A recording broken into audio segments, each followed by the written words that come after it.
বাংলাদেশের প্রথম স্বাধীনতা হচ্ছে 7ই নভেম্বর 1975।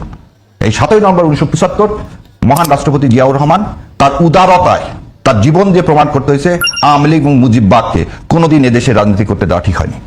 কথা সত্য, তবে সাক্ষী দুর্বল।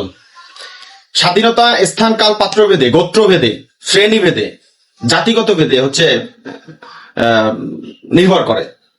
একটা দেশের স্বাধীনতা সমগ্র দেশের স্বাধীনতা মানে সমগ্র দেশের সমগ্র জাতিগত স্বাধীনতা না। কারণ ওই দেশের স্বাধীনতা আনতে গেলে, স্বাধীনতা যখন সৃষ্টি হয়েছে, স্বাধীনতা সেই আগের ইতিহাস এবং স্বাধীনতা যারা অর্জন করে, স্বাধীনতাটা যারা নিয়ে আসে, সেটার তলানিতে কিছু বিপক্ষের লোক থাকে। সেই স্বাধীনতা তো 71-এর স্বাধীনতা হয় না, এটা তো আমরা জানি। তোমাদের স্বাধীনতা তো প্রশ্নই ওঠে, তোমাদের স্বাধীনতা 16ই ডিসেম্বর 1971 সালে। কারণ তখন তোমাদের সেই টোটাল কুলাঙ্গারটা ইসলামের সাথে মশকরা করেছে। যারা ইসলামকে কাঁধে নিয়ে রাজনীতি করো, সেই ইসলামের সাথে মশকরা করা হয়েছে। আসল রিয়েল জিহাদের যে পরীক্ষাটা ছিল, সেই পরীক্ষায় তোমরা সর্বপ্রথম ফেল করছো এবং মুক্তিযোদ্ধার জয় হয়েছে। ঠিক আছে, সেটা তো তোমাদের স্বাধীনতা না, এটা আমরা মানি। এবার আসলে 7ই নভেম্বর তোমাদের স্বাধীনতা কি কারণে?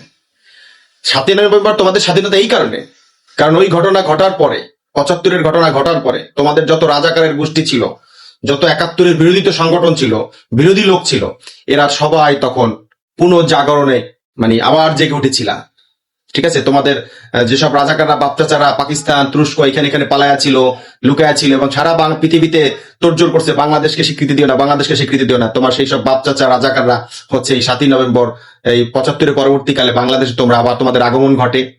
শ্রদ্ধেয় প্রেসিডেন্ট সাবেক, তিনি তোমাদেরকে রাজনীতি করার অনুমতি দেয়, তোমরা আবার রাজনীতি করো। যার যে সিদ্ধান্ত ছিল বাংলার ইতিহাসের সবচেয়ে কলঙ্কিত ইতিহাস।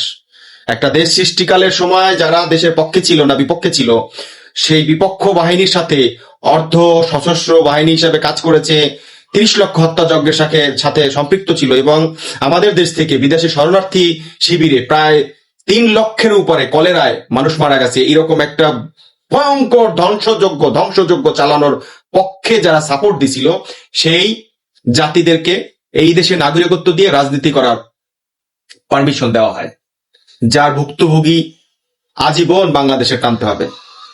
এবং এরকম ভাবে স্বীকৃতি বা এরকম ভাবে সাধারণ করে ফেলা মনে হয় না কোনো দেশে হয়েছে। আমি বহু দেশের স্বাধীনতা ইতিহাস পড়ার সুযোগ হয়েছে, তাদের যুদ্ধ অপরাধীদের কি কর্মকাণ্ড হয়েছিল সেগুলো পড়ার সুযোগ সুবিধা হয়েছে।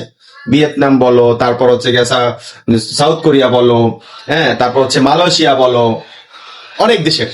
ঠিক আছে, কিন্তু আমাদের মতন এরকম যেমন অপকর্মকে স্বীকৃতি দেওয়া হয়েছে, এই অপকর্মকে আমরা ধরে ফেলেছি এবং আজীবন আমাদেরকে তাই টানতে হবে।